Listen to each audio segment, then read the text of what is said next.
Harus emang benar-benar teliti lihat barangnya, barang yang dari petani, dari pasar itu emang harus diteliti benar. Nggak bisa itu kalau main buah itu ditinggal, kita lo pergi mancing apa kemana gitu, nggak bisa itu. Harus benar-benar teliti, jeli itu kalau main buah itu. Karena umurnya buah itu nggak bisa tahan kayak buah impor. Kalau buah impor kan lama ya, kalau buah lokal itu umurnya pendek. 1,3 tahun. Kata puluh di tempat 1,400.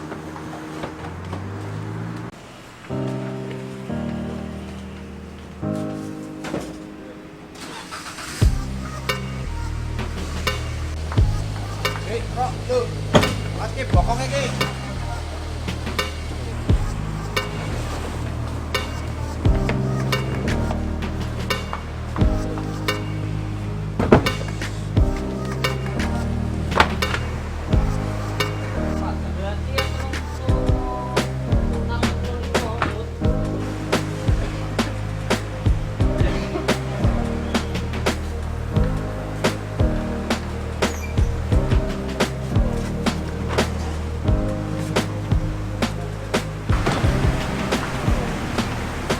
Joko, hari ini masuk berapa ton alpukat? 2,5 ton. 2 ton. Alpukat dari mana? Dari Flores, Flores. NTT. Sehari biasanya berapa ton? Sehari 3 ton, ini datang 2,5 ton. Nah, mana drivernya? Mantul. Apa untuk bayar?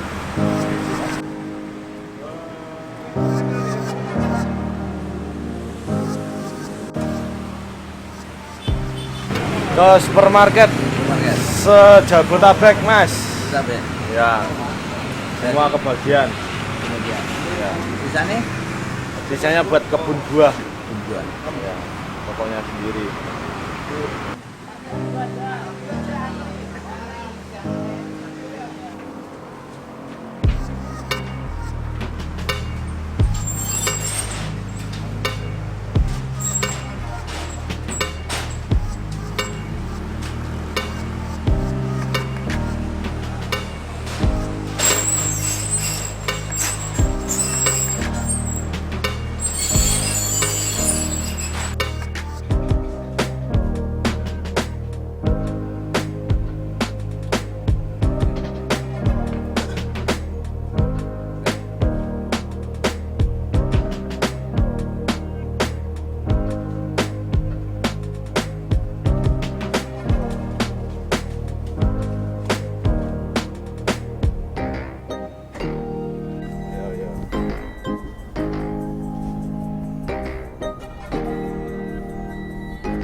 Balik kampung itu. Ya, Halo. Mas siap ke ngene SCBD ya. Kereta ono. Aduh. ono, manggis carane jurase, manggis. Ya magis dicerasi tak kena angka kereta Anu. kena wadah lemon. Lemone pilihake 300 kilo. Udah mau mekatan bos. Itu sudah. Betul. Ngeten seketis betung dosa lebih, betung dosa kangsa lebih.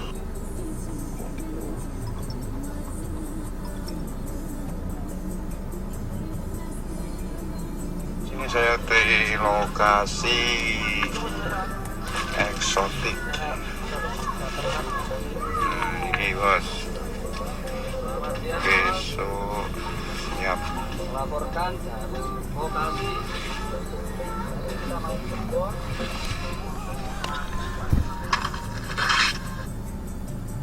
Iku apa iki?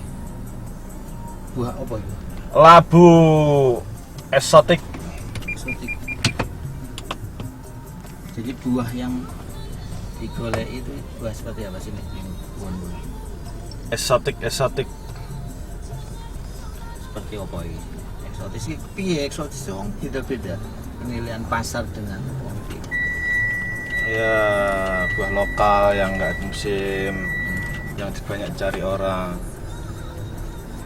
Kayak duku kalau musim Palembang nggak ada, kita ada dari Pontianak, dari Jawa Tengah, dari Blitar. Eksotik, kayak mangga manis, eksotik. Ini udah nggak musim mangga, kita ada dari Aceh. Nah, Dari Aceh, dari Sulawesi, nggak pesawat. Gitu mas. Untuk memenuhi market, kita kan suplai market banyak.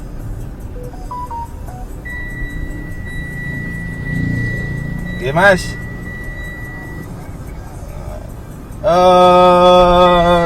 Kuwi manggise kuwi nama tak WA iku. Heeh. Senin ae. Senin ae ya.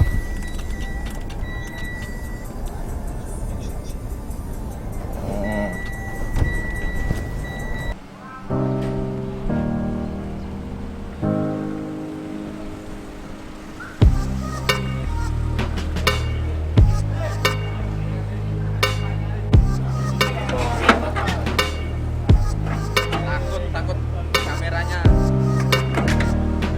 kebakaran.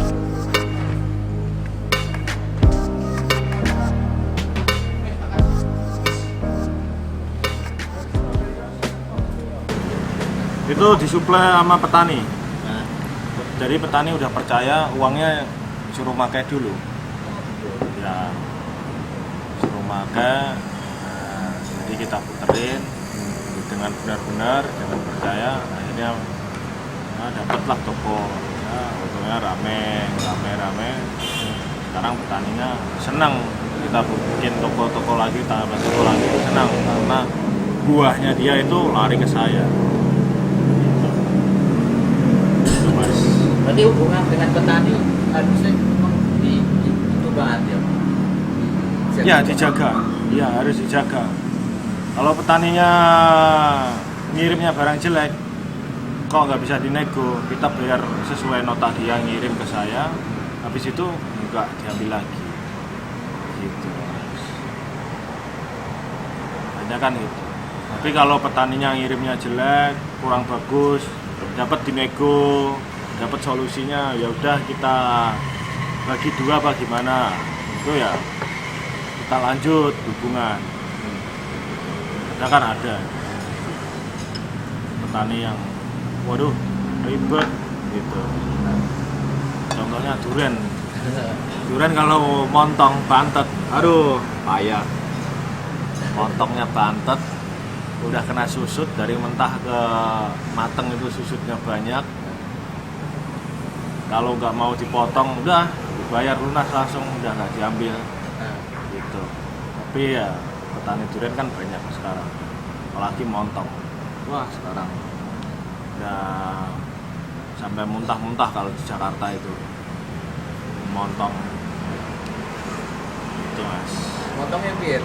Gini banyak tuku montong piye?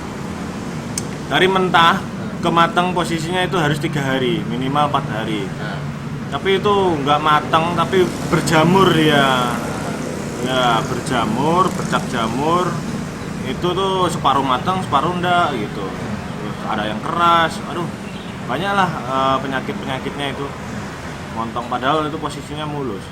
Ya namanya duren. Jualan duren kan gitu. tahu juga bilang ton sih. 5 ton. 5 ton itu dari Palu ke Hercules. Itu gagal. Susutnya itu 1 ton. Terus rusaknya 2 ton. Itu langsung nyemplung.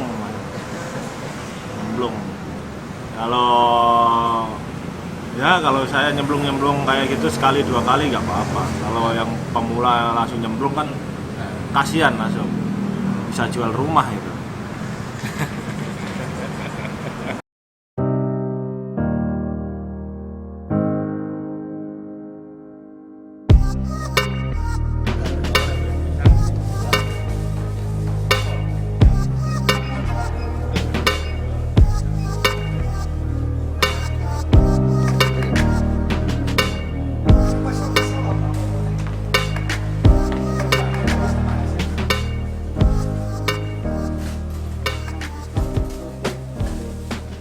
Konsep awal kebun buah ini kita arahkan ke konvensional modern.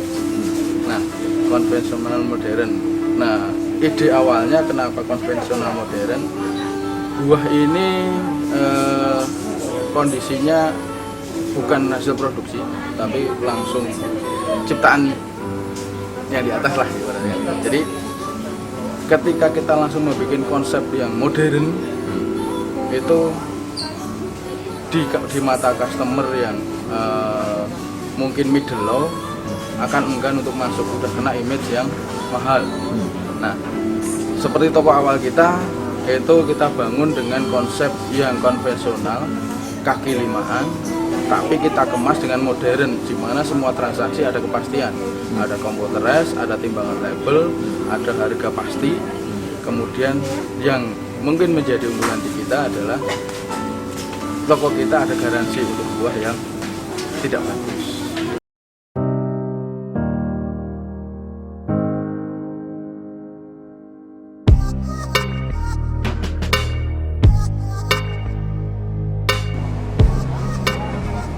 Jadi susah tantangannya waktu membangun toko kebun buah itu yang pertama memang dari timnya dulu. Jadi dari karyawan kita yang kita arahkan sebisa mungkin satu punya pemahaman tentang bekerja dulu. Jadi bekerja tidak hanya sekedar bekerja, tapi bagaimana saya punya manfaat selama bekerja itu, bisa memberikan buah yang bagus kepada customer, bisa memberikan pelayanan yang baik. Nah, di situ karyawan-karyawan kita akan mendapatkan pengalaman dan kepuasan ketika customernya yang dilayani puas, customernya mendapatkan barang puas. Nah, dari situ tim kita sudah tidak lagi memperhitungkan bahwa saya di sini bekerja, tapi di sini saya punya tanggung jawab untuk mengelola aset ataupun mengelola barang yang sudah diserahkan sama owner kepada kita, sehingga dari karyawan-karyawan ini punya semangat untuk menjaga kebun buah supaya diminati konsumen. Mantap barangnya.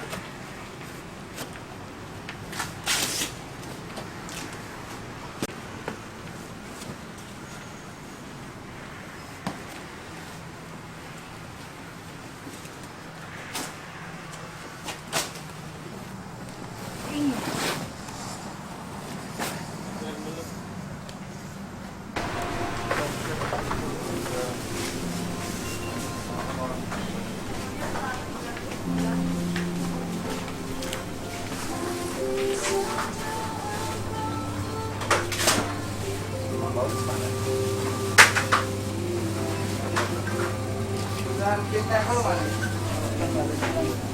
itu Bang Paulus. Iya.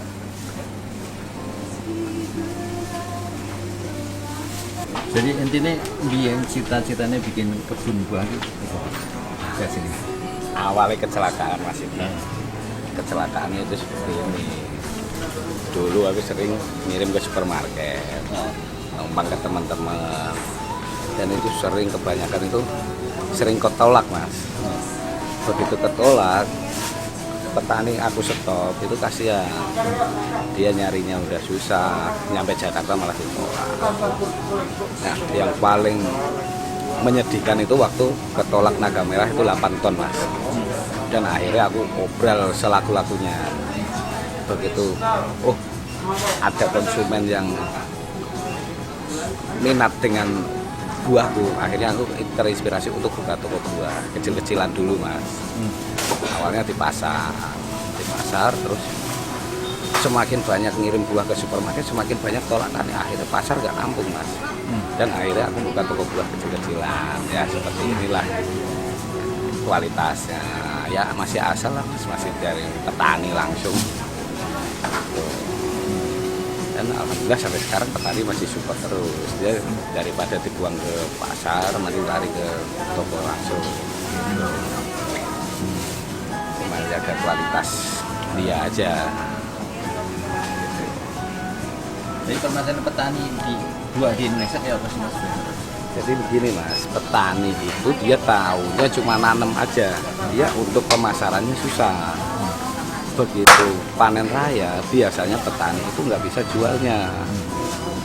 Dan akhirnya barang itu ada yang kejual, ada yang kebuang, ada yang ya nggak ketutup sama produksinya lah Mas.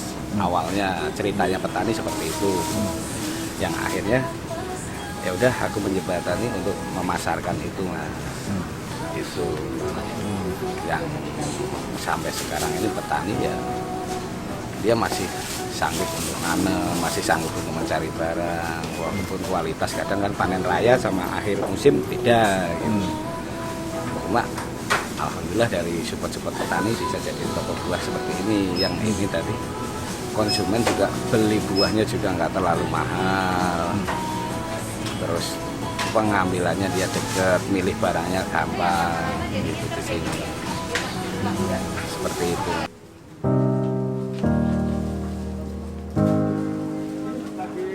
Ambil buah.